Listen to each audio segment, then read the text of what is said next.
Hello, this is Brandon with Band Group, and today we'll be looking at how to create a SharePoint calendar. Here are the points we will be covering in today's video.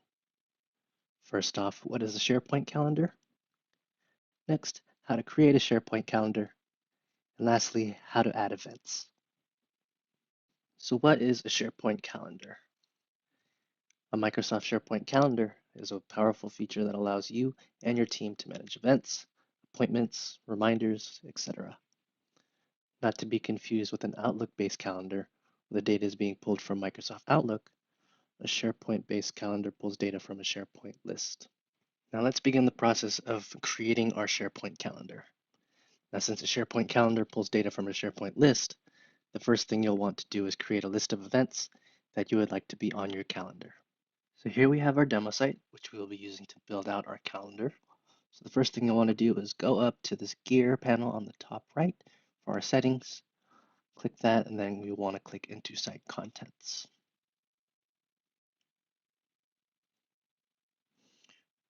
Now from here, we want to go over to the left-hand side, this plus new, click on that and go ahead and click on list.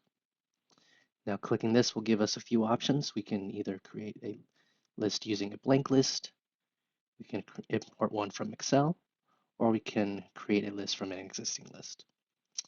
Now below we also have other templates that Microsoft has provided for us if you so choose. But for the sake of this example, we'll be using a blank list. So we'll go ahead and click blank list, and from here you can give your list a name.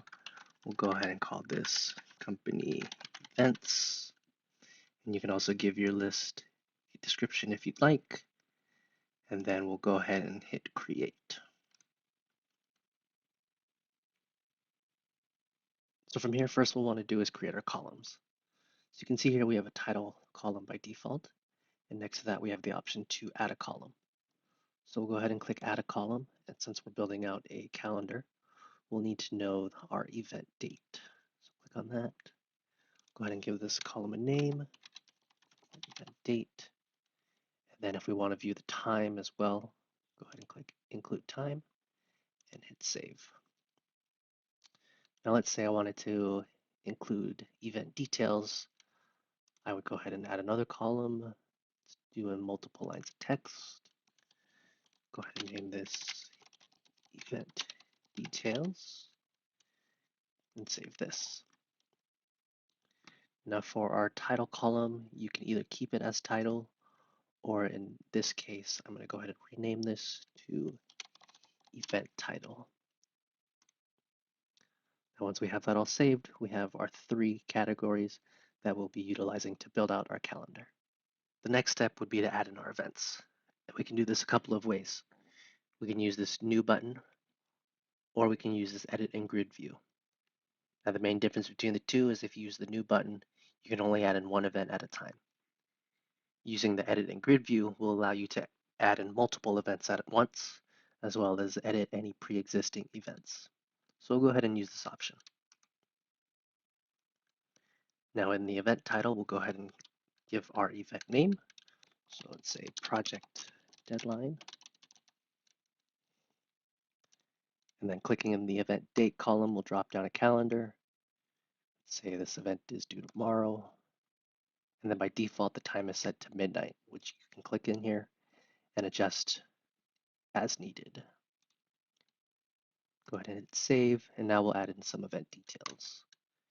Click in the event detail, then we'll go.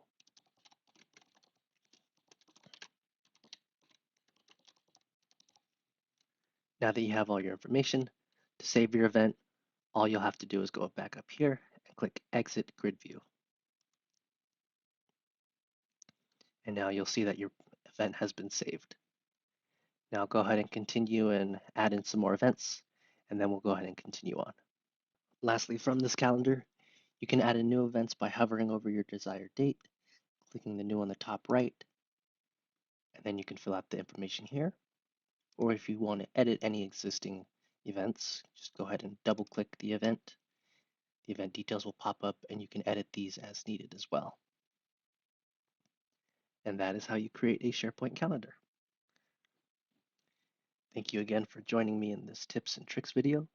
If you found this video helpful, please hit the subscribe button, and we'll see you next time.